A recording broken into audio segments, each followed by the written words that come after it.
not have picked a better day. It's supposed to be windy, by the way. That kind of comes with it. This is our third North Family Lecture in Parks and Recreation Management. It is my 10th year back at Southwestern.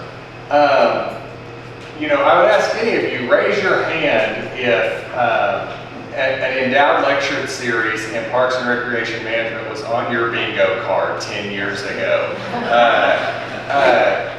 I think it's really a testament to what partnerships can do and what philanthropy and vision can do.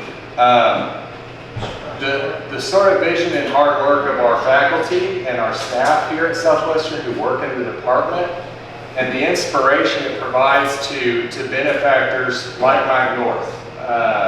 The North Family Endowed Lecture began, you know, thanks to his generosity. Thanks to our work with Mike, his wife Marilyn Flincham. We really, I think, are on to something good here. Otherwise, we wouldn't really, I don't think Mike and Marilyn want to keep doing this, and we wouldn't all keep getting together and having a good time. You know, we're going to have Paul Hummel, who is director of Crowder Lake, introduce this year's lecturer because he knows her better than I do for sure. But I just want to really stress the fact that we wouldn't be here to be able to do this without the generosity of Mike North. So please do give me.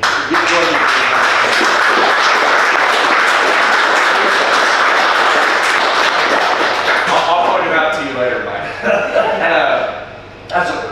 We really appreciate it, and for those who continue to spend time in sort of the world we're building around PRM, if you come to our charitable hunt every September, you can really get to know Mike, and we have some lively times, to quote Rhetta. So without further ado, I want to welcome you. Oh, do we have any North Family Scholars in the room? Anyone that's received the North Family Scholarship? Okay, well, congratulations, and be sure you thank Mr. North before you call it a night. I know you will, but you're why we're doing this, and so we want to be sure we recognize you.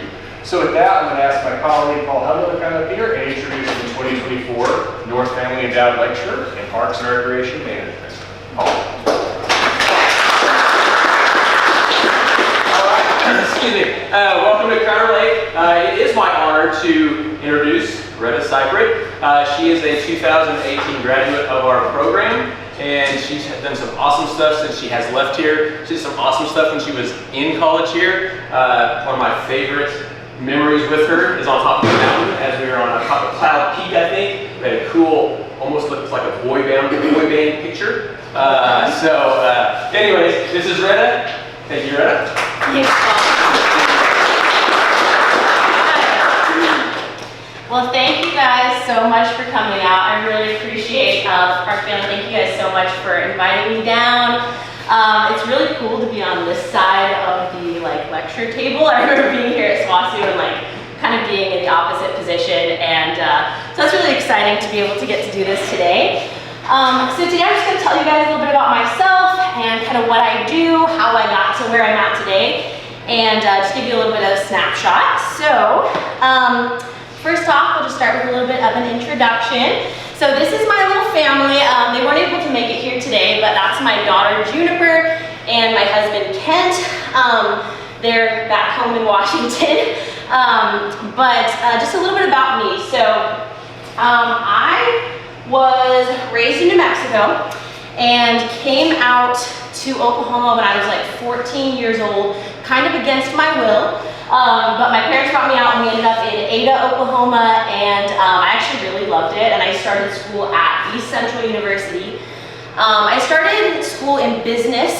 I had no idea what I wanted to do, educationally or career-wise or anything. And my dad had done kind of entrepreneurship, so I thought maybe that was in the cards for me. But as I got older, I realized that I really like a stable paycheck, so entrepreneurship is no longer in the cards for me. But as I got a little bit older, I got married in 2016, And my husband and I moved here to Weatherford to kind of follow his job. He worked at the wind turbines just out here in Weatherford. And so I transferred to business at SWOSU. I learned a lot with my business degree. I definitely don't regret doing that. Got a lot of good foundation. I worked at the Business Enterprise Center and learned a lot there. And then through the BEC, I made some friends and started climbing at the SWOSU Wellness Center, like rock wall. And I became a little bit obsessed. My friends and I like restarted the climbing club, and we would spend like 6 hours a day at the rock wall, and then ended up just like doing as many trips out to the Wichitas as possible to get like outdoor climbing, lots of like ropes management and stuff like that. I went to Colorado and New Mexico and all that kind of stuff, and it was fantastic. So just had a ton of fun doing that. And through that, I was kind of introduced to the world of Parks and Recreation. So some of the climbing kids were Parks and Rec kids, and being a business management major, I did not know what that was at all. I'd gone to like camping and stuff like that as a kid, but I just didn't really know the world of Parks and Rec and like what opportunities were even out there. So as I got more involved in the climbing community and the outdoor community like as a whole, I was pretty easily persuaded by some friends that I needed to do my master's in Parks and Rec. And so I started that right after my graduation for my bachelor's, so I think that was like 2017, and just loved it. I mean, going from doing like accounting and statistics to doing sail, hike, canoe, climb, and backpacking was like a huge jump, to be honest, and I was like, I'm getting college credit for this? That's crazy. But I also learned a lot too. Lots of writing and stuff like that, and just opening my eyes so much to the world of like natural resource management. I started thinking about ecology in a whole new different way that I had just never even considered was an option. And so as my husband and I were thinking about like, what do we want to do after college, we started looking at places we wanted to live. And so we kind of decided to take a big leap. We're like, we should do something just really different. So we looked into the Pacific Northwest and ended up landing in Washington.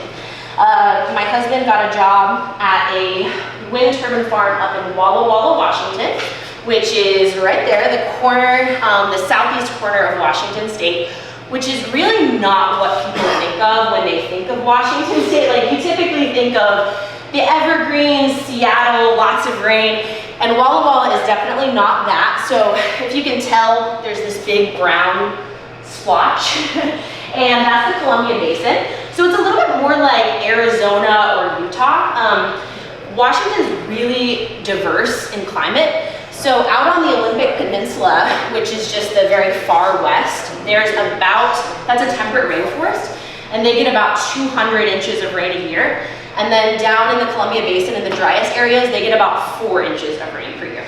So a big rain shadow is cast by the Cascades, and you have like just a totally different environment out there. But both sides are just super, super cool. So you have this like really like rough landscape with like lots of sagebrush and that kind of thing on the east, and then your big mountains on the west. But Walla Walla is actually closer to that other green patch, which is the Blue Mountains, and looks a bit like that. So Walla Walla is located in the foothills of these mountains here. It's a town of about 60,000 people, and it's located in the heart of Washington's wine country. So the Walla Walla Valley and the Columbia Basin are actually world-renowned wine destination. I didn't know that before I moved out there, but now I definitely do. So the town of about 60,000 people, and we have over 100 wine tasting rooms. So people come from like all over the country to like do wine tasting and stuff, and it's super cute. It's like very walkable and just a nice place to live. And through like my education in Parks and Recreation, I definitely stepped out of my comfort zone and just love it up there. Like, we have so much fun. We do all kinds of cool stuff. So like, I remember taking the backpacking course that Paul was just talking about, and I was so nervous. Like, that was not something that was in my repertoire ever before. And everybody on the trip was like, be careful, you're gonna get the backpacking bug. And I was like, nah. this is hard, the backpack is heavy, and I don't like it. And then I absolutely did get it. And so now that's like my favorite activity overall. So my husband and I love going backpacking. That's a picture of us last summer when we took our daughter on a 180-mile backpacking trip across Spain. So we love to do stuff like that now. And then we also got the chance to climb Mount Rainier in 2019 with some other SWOSU grads. So that was super, super cool. That was definitely like a once in a lifetime thing for me. I did not catch the mountaineering bug. That was scary. But went with another SWOSU grad, a couple other SWOSU grads. Tommy Lindley was a mountain guide on Rainier at the time, and just invited us out, and I was like, all right, I don't know, but I'm really glad we did it. Mount Rainier is a 14er, but it's the most glaciated peak in the lower 48, so it's very technical. You have to like rope up the entire time, have ice axes, there's crevasses and stuff like that. Not my normal cup of tea, but I'm really glad that I did it like once. So that's just like a snapshot into just the like truly like once in a lifetime kind of opportunities that I've gotten access to through the Parks and Recreation program. Like I truly never would have even known that opportunities like that existed in the world if I hadn't gone this route. Additionally, I don't think that I knew that there were jobs in Parks and Rec before I like really got into it, and there really are. I had no idea like what natural resource management was until I started, and I was really surprised by the amount of opportunity that there is out there. So about 3 months after moving to Washington, I ended up getting a job with the Washington Department of Natural Resources, and I got the job as an agricultural land manager. And I don't think that if I had had like a choice, I maybe would have picked agriculture, because I'm just not really, like I don't know. I was looking for pretty much anything in natural resource management, and I have been so pleasantly surprised about what kind of opportunity that was. I'm so glad that I took the chance. I've been with DNR now for about 6 years, and I really like it. I mean, I've stayed obviously 6 years, so there's a reason. I'll just tell you guys a little bit about what Washington DNR is. So the Department of Natural Resources, it says our mission statement right there, but what we do is manage public lands that were granted to the state of Washington by the federal government at statehood to produce revenue for education. So that's the mandate that we have, and so we use this land that was granted to us, we lease it out, we do like timber sales and that kind of thing, and use all of that revenue to kind of offset taxpayer costs and produce revenues for like building of schools and stuff like that. Here is just a little bit of a snapshot of the programs that DNR has. We have more than this, but this is kind of our biggest set of programs. So like I mentioned, forestry, we employ a ton of foresters in Washington, and then they are making sure that the forests in Washington are healthy, and that we also do sets of timber sales across the state. Our natural heritage program, we also have like conservation areas that are managed a little bit more like maybe in the National Park Service or something, where we're protecting like an endangered species of some kind. We have the largest wildfire fighting agency in the state of Washington, so lots and lots of wildfire. We do geology, agriculture, that's my stuff, forest health. So we are also very, very science forward. Pretty much any kind of ologist that you can think of, we hire those. So biologists, geologists, hydrogeologists, I didn't even know that was a thing, but it definitely is. All of those we have, and they actually provide resources to the public as well. We have clean energy, aquatics, forest regulations with burn permits and all that kind of thing. So a really, really broad umbrella. The contrast on that is not very good. But anything, if you can see the colored splotches there, that is all state trust land. So that's what we manage. It's about 5 million acres overall. If you can see on the west side of the state, it's blocked up a little bit more. And that's where we've got those big swaths of forest land.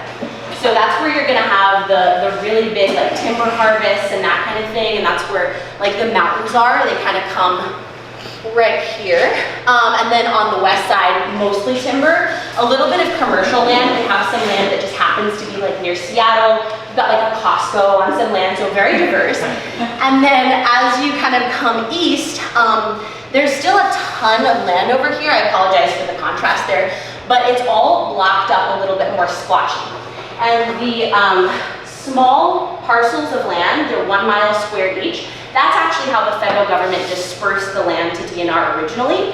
And then over time, we've kind of blocked up the larger pieces in like the timber area because that's just better to manage that type of land. I work in the southeast region, which is pretty much all of this. It's the biggest region in DNR. And then I do all of the ag. So I oversee the agricultural department. My unit has about 850,000 acres that we manage just for agriculture. Oh, and there's some numbers. So we have 3 million acres of managed like dry land. And then we have 2.6 million acres of aquatic land, which is essentially all navigable waterways in Washington are managed by DNR. So the Columbia River, the Snake River, we've got all those barges coming in and out, that's DNR. And then like all the tidal areas. So near Seattle, there's the Puget Sound, so it's this really big area where they've got lots of like docking. We deal with derelict vessels. So when a sea vessel like sinks in the Puget Sound, we regulate and clean that up. And we do some leasing and aquatic land as well. We also manage about 13 million acres for fire, and so that comes with a lot of other public lands as well. So DNR land, and then in addition, like U.S. Forest Service, Washington Fish and Wildlife, a lot of other stuff. We also do a ton of public recreation. Let's see if the internet's gonna play ball with me here. Just gonna show a little bit about what we do recreationally. So out of those 5 million acres, all of them are open for public recreation. So people can hunt on those public lands, you can fish on those public lands, you can hike, and then we have a lot of actual developed lands as well. And I don't know if this is gonna let me show this. Uh-oh. I knocked on some wood earlier that we would have good technological luck, but maybe it didn't work. You know what, I'll just skip it. I was just gonna show you essentially, we have a lot of campsites that are actually developed in DNR, so probably about 150 like developed really, really nice campsites, and that's just all public use. So that's one really great benefit of being in the West that is not quite so common here in Oklahoma. Where there's just a ton of public land. And so that's state land, but then also just the federal lands that are available to recreate on out there are just, it's a really, really cool. It's one of the, I would say definitely one of the West's best assets is just the ability to be able to get out on huge wide open spaces. And yeah. So I'm gonna talk a little bit about the agriculture program. So that's what I do once again. We have about 1.1 million acres in agriculture, and like I said, my region has about 850,000 of those, so definitely the biggest, and that's just due to like geography mainly. They kind of just plopped all the dry stuff together in one. And this is just a little snapshot of what we actually do in agriculture. So Washington is a very agriculturally diverse state as well. We do orchard and vineyard. You've probably heard of like Washington apples, Washington cherries. We do some of that. Washington wine, like I mentioned earlier, really like world-renowned wine. It's really cool. We have the largest contiguous vineyard on the West Coast, is on DNR land specifically. So it's like 1,600 acres, I think, of just, you go out there and it's just like almost as far as you can see vineyard. It's very cool. We have dryland agriculture, so kind of similar to out here. We've got a lot of dryland wheat, canola, that kind of thing. We do a ton of grazing for cattle, and then also irrigated agriculture, so like potatoes. One of my lessees supplies about 60% of Lay's potatoes for their potato chips. So really big time out there. Idaho has the big potato reputation, you know, but Washington's pretty good too. We're in the potato game, okay? So like I said, our main priority is making revenue for our trust, so for the schools. And so this is just a snapshot of what the agriculture program does. We bring in about $25 million a year. And if you can kind of see the pie chart there, the grazing is like a very small sliver of that, but the grazing actually takes up 3 times the amount of land as our agriculture does. But it just doesn't give many dollars per acre. It's about $2 an acre per year to lease 1 acre of grazing land, as opposed to like $700 or $800 a year for like an orchard. So that's kind of the breakdown there. DNR as a whole produces about $200 million a year. And like I said, that offsets like taxpayer dollars for schools. So that's really cool. What we do in the agriculture department, so we negotiate leases, so we meet with a lot of really high value lessees. So like one of our lessees, 100C, which is owned by Bill Gates. So sometimes it's like really intense negotiations where you're talking about millions of dollars and you're talking about like kind of like serious stuff. And all right, fine, we can bend on, you know, 400,000 here, but we're gonna do this here. And so it can get kind of intense. And then other times you're meeting with mom and pop, small like farmers, ranchers. That's most of the time, but you know, it kind of splits. And then we also actually make up those contracts. So we're doing like contract writing. We're working with the Washington Attorney Generals to make sure that our language is correct. And then we also do on the ground management. So we're actually out there doing inspections. We're kind of checking on like our farming rotations. And then my personal favorite for sure is definitely just being out there on the open range. When you manage 850,000 acres of a state, you get to know it really well. And that has just been so cool. Like I get to see the back roads of Washington, like people who have lived there their entire lives don't even know. So that has been really amazing. We go out there and we check like grazing utilization levels. So we're out there like taking measurements of grass heights and range health. We're out there looking at like infestations of different kinds of like funguses or things like that that can be out there and affecting grazing land or farmland. The photo on the left there was actually on like an archaeological survey. So we do a lot of stuff with archaeologists, which is super fun. That's another one of my favorite things, is getting to go out and we find, I would say the most common thing we find are called cryptocrystalline flakes. And so those are like when someone is making an arrowhead, like, you know, back in the day, and they like flake off the rock, you find these flakes pretty often. And that's usually a sign that there has actually been folks like actually living in an area, because that's when they would do that kind of work. So when you find like an arrowhead, you're seeing where someone went off and went hunting. But when you find cryptocrystalline flakes, you're seeing where somebody sat down and like lived. And so we see a lot of really neat stuff like that on inspections. Like sometimes it's actually with archaeologists, and sometimes you're just walking along and you're like, that doesn't look natural. And so it's really cool. I mean, there's so many neat things that we get to see out in the field. And managing public land from the land is very important. It's definitely, the higher you go in management, the less you're typically on the ground. And so it's really important to kind of bring back on the ground land management, because if you're managing just from behind a computer, you just don't really have a connection or a sense of what's actually going on out there. So it's really important to maintain that close connection to the ground. Some other things that you find when you are managing ground, like I said, these lands are open for public recreation, but also sometimes there's just some crazy stuff that happens. We find a lot of dump sites happen on public land, so folks just bring out, you know, their old refrigerator and they just take it out, and we have to deal with that pretty often. The photo on the left is, I found this pile of tombstones one time when I was just like out in the middle of nowhere, and they were like used tombstones. Like they had names and stuff like that. I was very concerned. I called the county, turns out they were spares, which I didn't know that was a thing, but no problem. But you can just find some random stuff like that sometime. This other one was an abandoned campsite that I found.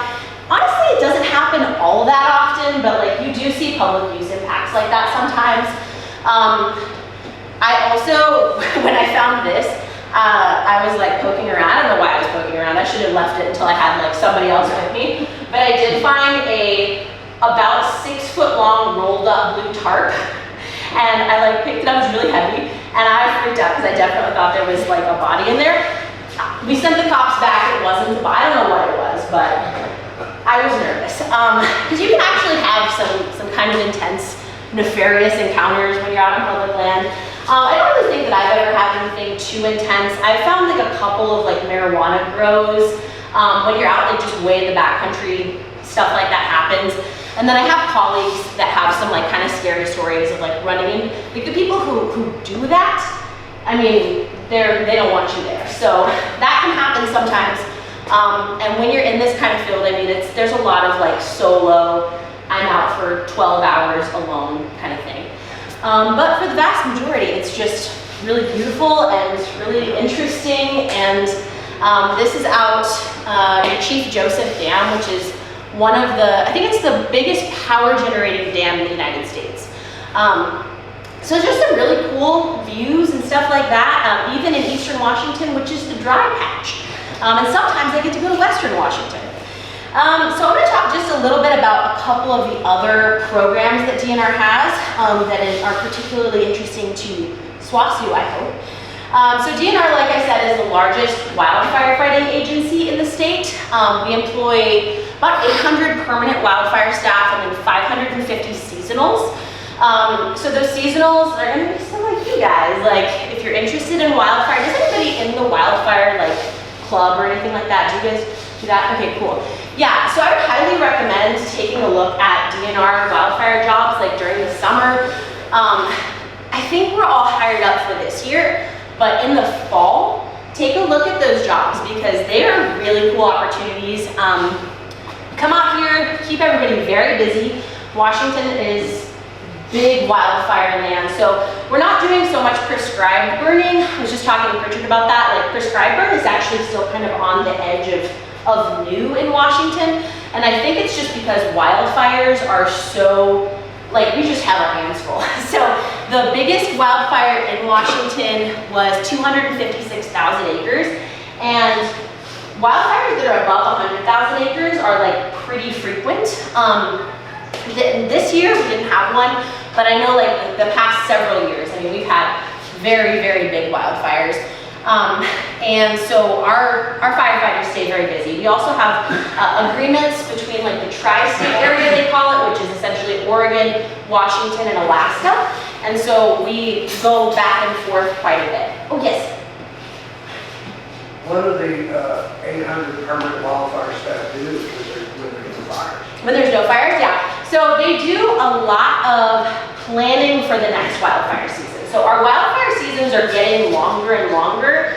20 years ago, the wildfire season might have been 3 or 4 months of the hottest time of the year. Now it's 7 or 8 months. I mean, it's starting pretty early in the year and then ending in like October.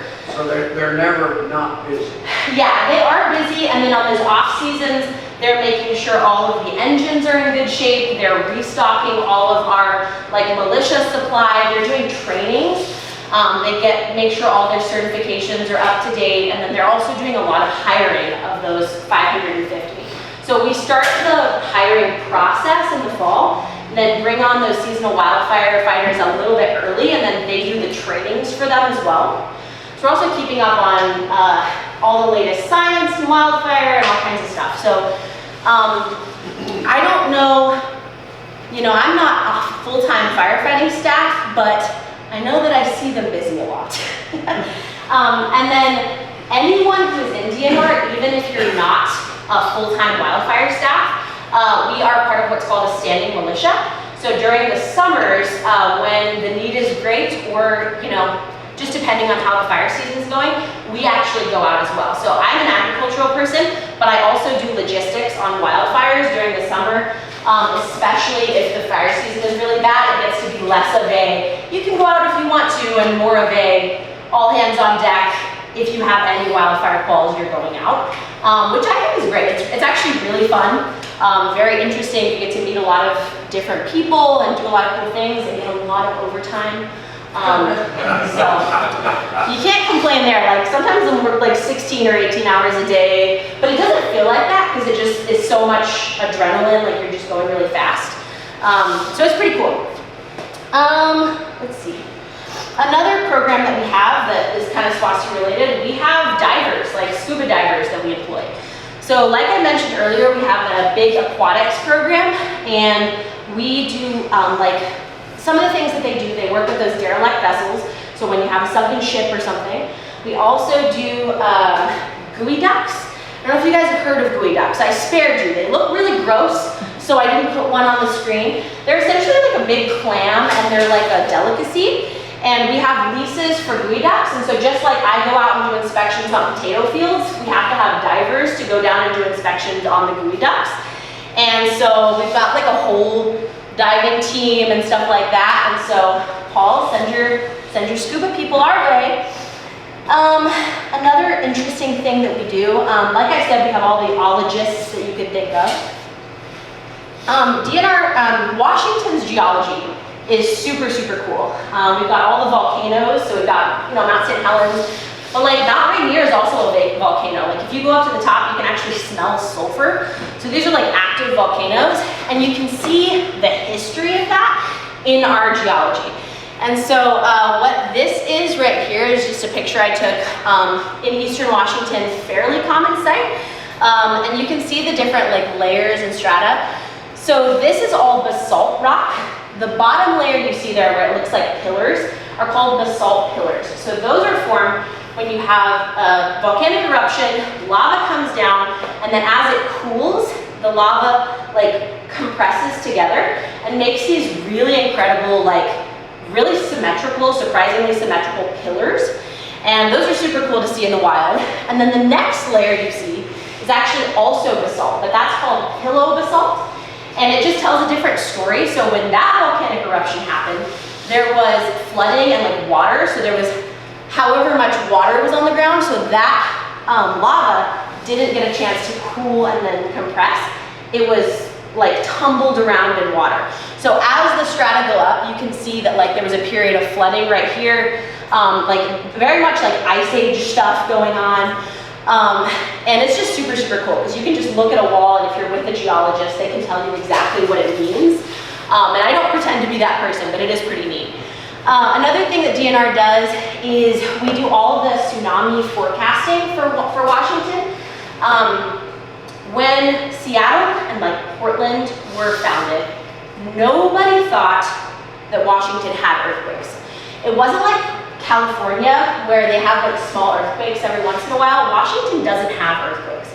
So it wasn't until about the 80s when modern science kind of caught up and they started looking back in time at like tree ring data and at soil data, and they said, hey, wait a minute. It looks like historically there is a really, really big earthquake and tsunami about every 200 years in Washington. And we are at this point, I think, at 220 years.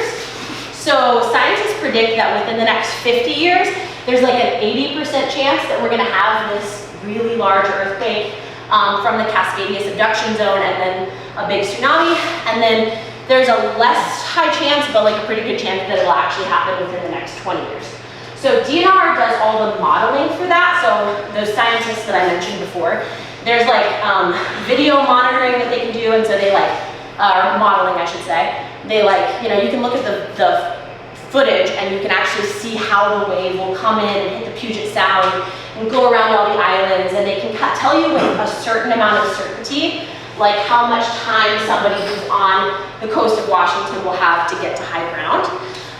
So I think that's super cool, although it is a little bit nerve-wracking when you're just like at the beach trying to have a nice day. But yeah, so that's kind of neat. If you ever have time, I highly recommend looking up the ghost forest of Washington. And there's just a really cool story about like how people were like, hey, wait a minute, why are there all these dead trees? And then they started digging into it and like, why were they all killed by salt water? And kind of moved down the, took it down the road and realized that we actually have probably about a 9.0 magnitude earthquake that's gonna happen at some point. So it's actually bigger than the big one in California that all the movies are based on. It's gonna be bigger, so that's scary. So ending on a good note, that's actually all I really have for today. I do a fair amount of like hiring for DNR, so for you students, I would highly recommend if you're interested in any of the facets of DNR that I spoke about today, I would definitely recommend looking at our internships. We do a lot of them in a lot of different things. I hire an agricultural intern every year, and then we also have lots of interns in like forestry and just a whole bunch of different things. So, I think they're all mostly hired for this year, but start looking in the fall for next year. Yes, questions? Paid or unpaid? Paid. It's paid depending, or based on where you are in your school. I believe it starts at $16 or $17 an hour for a freshman, and then goes up by $1 every year for, like a junior would be 19 an hour, I think. And then also, we do housing stipends for different positions. So I can't tell you on all of the internship positions, but I know the internship position that I hire, we just hired a gal who's a senior, so she's doing, I think it's 19 an hour, and then a $1,000 a month housing stipend as well. So it pays pretty good. It's Washington type pay. So your group lives, office in Yakima? Well, I live in Walla Walla, so southeast corner, but my team is actually, I have 6 people on my team. We're actually all remote. We used to have a more central location, but now everybody actually works from home or in the field. So in the summer, they're out a lot on the ground, but in the off season, doing all the paperwork, they're actually just working from home. So we set everybody up with a vehicle and computer and 2 monitors, thank goodness, all that. So, yeah. And then our region office is in Ellensburg. So if you were in a different department like the fire or something, you would probably be a little bit more central. Yes? Do you manage fisheries in like the Snake and Columbia? We do not. I think the fisheries are all managed by Washington Fish and Wildlife, which is another great agency. I highly recommend looking into the state agencies of different states. Like, that's not something that was on my radar when I was job hunting, but I highly recommend it because absolutely there's definitely fisheries positions there. And they do a lot of salmon restoration. The dams, it's a little bit controversial, but like the dams have definitely done an impact on salmon like recovery. And so they do a lot of putting new salmon in. Yeah. Questions for our lecturer? Yeah. What kind of pension system do you have, or retirement system that do you not have? I don't think that we have a pension. My coworkers would probably be mad at me if I do and I didn't know that. I don't think we do. But we have a pretty good retirement system, so it's the same for all state agencies. So that's actually really cool because I wouldn't lose any like years of service if I moved from, say, DNR to like Fish and Wildlife, Washington Fish and Wildlife. It's all together, which is really cool. The retirement, I would say it's pretty good. There's a lot of people that make DNR a long-term career. So like one of the folks that worked for me just retired a couple years ago. He worked for DNR for 40 years. So there's a lot of people that make it like very much a full career. Additionally, the like sick time, vacation time, and flexibility and work-life balance, I would say are all really good. Once you've been in the system for a little while, like I think now I accrue like 11 and a half hours of vacation leave a month, and like that adds up fairly quickly if you don't use it super quick, which is a lot better than other jobs that I've seen. So, and I think the pay as well is maybe a bit better than the federal side of things, but that's me just trying to coach people from the feds, so. I don't know. So you guys have a 401k or something along those lines? Yes, definitely, we do, yeah. So it's a state retirement system. I'm not 100% sure if it's a 401k, but absolutely, and they do match. They do essentially a company match as well, and I think that that's at like 3.5%. So fairly industry standard. Okay, yeah.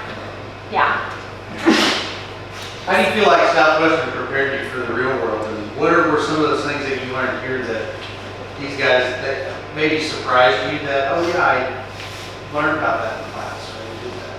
Yeah, absolutely. Well, like I was saying before, I think a lot of it was kind of foundations type thing. Like in Kinder's natural resource management, like just the basics class. First of all, great class. I still talk about it. I love it. I still tell a lot of the stories, like Gifford Pinchot being married to a ghost. I tell people that story all the time. I really do. Because Gifford Pinchot National Forest is very close to where I live, and so I'm always like, you guys want to know something fun about this guy? It's great. But I would say that I learned like a fair amount about just like ecology and that kind of thing, and it just really helped me be ready for the types of questions that, like, honestly, in an interview, I was able to pull it off pretty well. Like, I don't think we went into like grazing management or anything super deep, but the words were there, and I was able to kind of go through. Another thing that I actually really liked about how SWOSU's program prepared me, there was several guest lectures that I really specifically remember from folks like from the Corps of Engineers and stuff like that.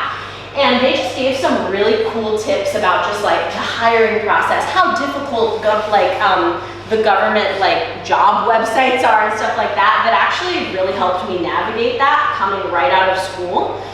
And then all the time, I mean, I'm able to kind of throw back things to when I was, you know, in college and just different things that I learned. So I know that was a little bit vague, but it really did feel like foundational. And a lot of it was, I think my eyes were just opened to, like I feel like in high school, you're given maybe 5 career choices. Like you can be a doctor, you can be a lawyer, an accountant, you're not really smart enough for any of them, and you don't like any of them. But it's just like, that's what you do when you grow up. And I just had no idea that there are like thousands of other options. And like, if you actually look into it, like all of the big Western states, they have agencies like DNR and like Fish and Wildlife agencies. Washington has a great Fish and Wildlife agency, state parks. There's more than just the national park system. Like I would just say that. So yeah. I have 2 questions about natural resources management. Okay. So first, when we're talking about, this is a controversy I know we have in southeast Oklahoma with timber there. I mean, there's the school of thought that trees are a crop and they need to be managed. And then there's a school of thought that timber, bad. So what have you learned about timber management and why trees need to be cut down because they kill each other if they don't? I mean, basically, can you expound on that? Because I think, especially growing up for a lot of us in western Oklahoma, where we don't have as many trees, you know, it can be it's kind of, there's a stereotype out there about what forest management looks like, and it's very different from the reality. Yeah, and I think that forest management as a science has also changed a lot. I mean, there's a reason that the U.S. Forest Service is managed by the Department of Agriculture. Like, it's agriculture in a lot of ways. So like I said, DNR is very science forward. And so when we're talking about doing timber sales and timber harvest, what we are thinking is 50 years in the future. We're not just thinking about today. There are ways to grow timber like faster and do different things, but it's not in perpetuity, and you won't have the same soil health and that kind of thing. So when we're doing like growing timber for timber harvests, it's definitely done in a very scientific way. And exactly, I mean, you can't have too many trees in one area. You're gonna have, they're gonna crowd each other out and things like that, and you won't have very good forest health. We actually have a huge program or facet of DNR is just forest health. And a lot of what it is educating private landowners on actually how to take care of your forest to prevent disease, to prevent like different, we have, what's it called, Western bark beetle, I think, is a really big problem in Washington. There's different ways that you can manage your forest to help prevent that. then also just fire safety.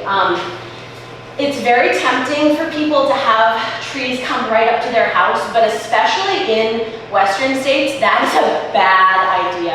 And so keeping like a really good, like we call it the Firewise program, of just like actually being very conscious about the plants and things that are in your space is like very, very, very important. And what I have learned is how much I don't know. And a lot of people, we have this actually a lot in Washington because there is such there's Western Washington, there's Eastern Washington, there's a really big like just political difference and that kind of thing. And so you have a lot of folks who are super like eco-minded, like especially in the Seattle area. I mean, these people like love the outdoors, right? And they're doing a lot of really good things for it, but they also maybe see you know, a timber harvest and they say, they're cutting down all the trees. And like, we have a lot of, it's very political, you have to navigate. So if you're in any kind of like timber industry or forestry, like that's something that you're gonna have to navigate. Like we literally have had people climb trees in a timber harvest and tie themselves to the tree to stop timber harvest. Like that does happen 100%. Also just in like, legislature, like you have a lot of people who propose bills to, you know, you can't cut this, you can't cut this. And we also do keep things, like we do have legacy forests in Washington, like millions of acres across the west of these forests that are not touched, and except maybe for some forest health management, but like, you know, we're not cutting down the redwoods, but it's done in a certain way. It's not clear cutting, you have to keep in mind wildlife habitat and like what that actually looks like. And so it's a very dynamic and like holistic kind of science. So it's not just cut down as many trees as possible to make money, and it's also not don't cut any trees, that's ruining our forests. Yeah. So my second question is grazing fees. Real dramatic, but and they're both the questions that center on controversy, just because that's what you hear about. But I'm curious, have you had experience with the public in which there's complaints about the grazing fees that are paid to graze public land are cents on the dollar versus what would otherwise be paid like on private land? Right, and I mean, Yeah. and the fact that that there's a tension there, is my understanding of grazing on public lands because it's so cheap. But a lot of people went in on it and can't get in. I'd love to hear your thoughts and your experiences in that space. Yeah, absolutely. So DNR's grazing rates are actually we base them and work, the formula is based on a formula that was agreed to by the Washington Cattlemen's Association and by DNR, and it's actually based on private rates. Right. So it's kind of a mix of both. So it's a formula and then it's a 10-year rolling average of your actual like beef and cattle prices. And so there's a fair amount of like back work that goes into working with like private ranchers as well, like the actual Washington Cattlemen's Association, to get to something that's a mutual agreement. So I would say that we're not far off private rates. I think what you're thinking of is the permit ranges. So we have kind of two types.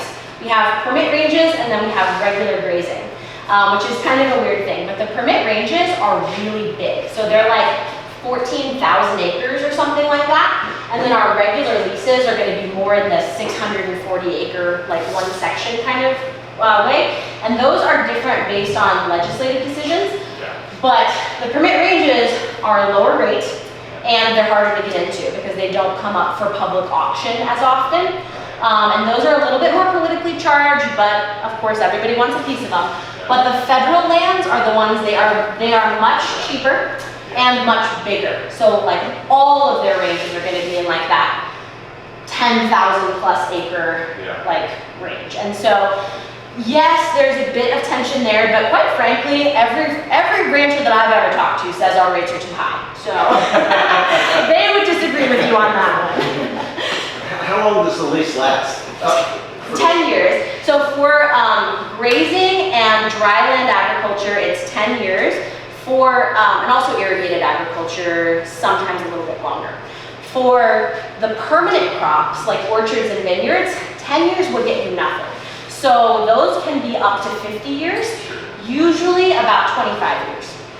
But at the end of the 10 years, the public has an opportunity to put in a bid so that you have an opportunity to maybe change lessees.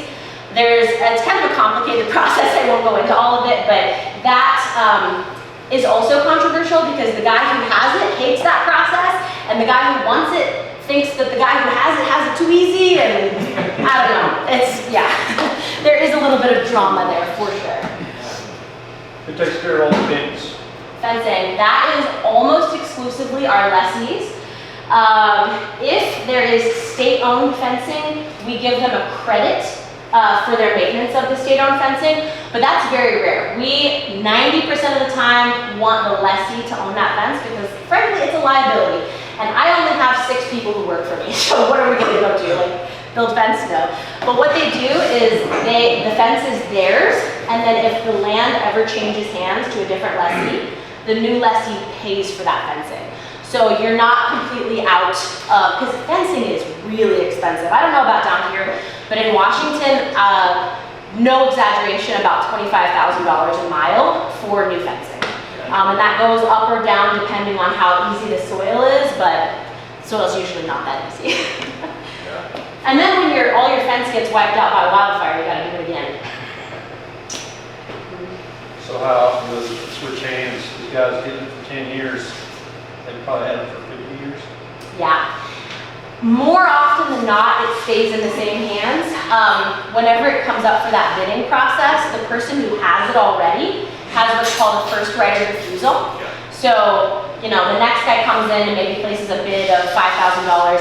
If the guy who has it wants to keep it, he can match that bid and continue leasing. And often we don't even have the bids, like usually it's not all that competitive, mostly because everybody's neighbors. And if your next door neighbor makes you pay $5,000, things get a little dicey. So usually when things change hands, it's actually voluntary. So it's dad passing the lease on to his son so he can assign that lease interest, or everybody's getting out of the business, the kids didn't want to farm, now we're gonna, assign it over to the neighbors, the friends, whatever it is, so. Yeah, but yeah, people will have these leases in their families. 50, 60 years is super common. And that also kind of becomes difficult because then people kind of forget that it's leased land sometimes. And that can it's a little bit challenging when you're doing a negotiation or when folks decide that they want to do something completely different without talking to the landlord. But yeah, we've had some interest. I've come up to leases and been like, hey, what's this house doing here? This is unusual, and had to kind of work through. There's a lot of oddball stuff that happens. I mean, no day is the same, so that's fun. So you can put barns on those lease lands, or? I don't know that there's any restriction necessarily on putting a barn. So agricultural land, we like to keep in agriculture. We don't love to develop it out, but when the federal government gave us the land, like I said, it's kind of just wherever it is, so plop, plop, plop. And so some of that land is now within city limits.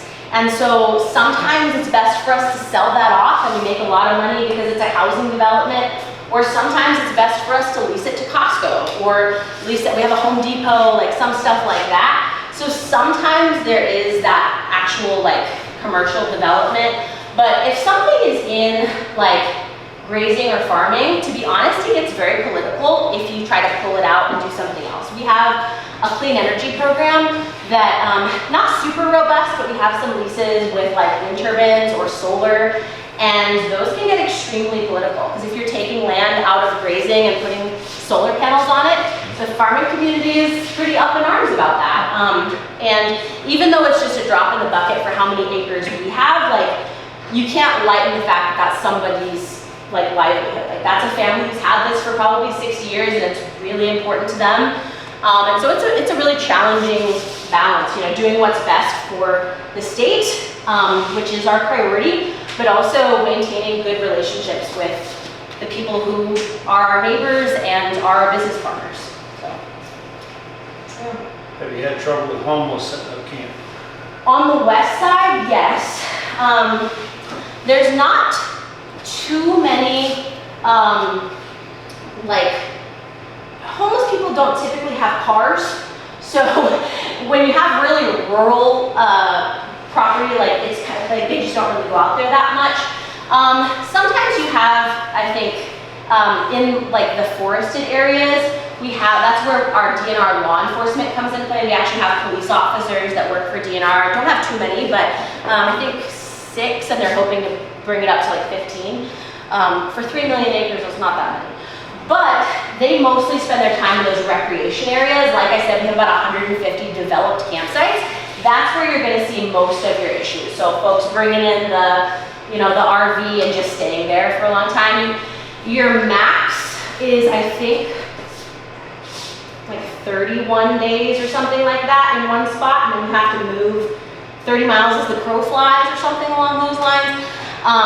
But with so few law enforcement officers, if you're actually like camped out there and like you're gonna run into them, but if you're out there doing something bad for one night, you have more likelihood of like running into the Easter Bunny. So there's definitely stuff that goes on.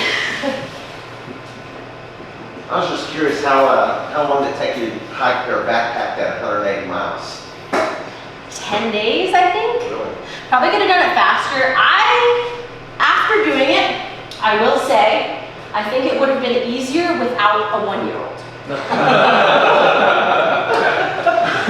Probably crazy. But it was really cool. And like that actually was really neat because I think it's a developed trail. It's called the Camino de Santiago. And there's a lot of people who hike it. And so I think the locals are like a little bit sick of so many people, but when you have a baby, everybody's obsessed with you. And so like these old grandmas would just come out and they would like hug on us and stuff, and it was wonderful. It was a very cool cultural experience and very different with a child. But yeah. Any additional questions for our lecturer? This always blows me away. Please give the 2024 North Carolina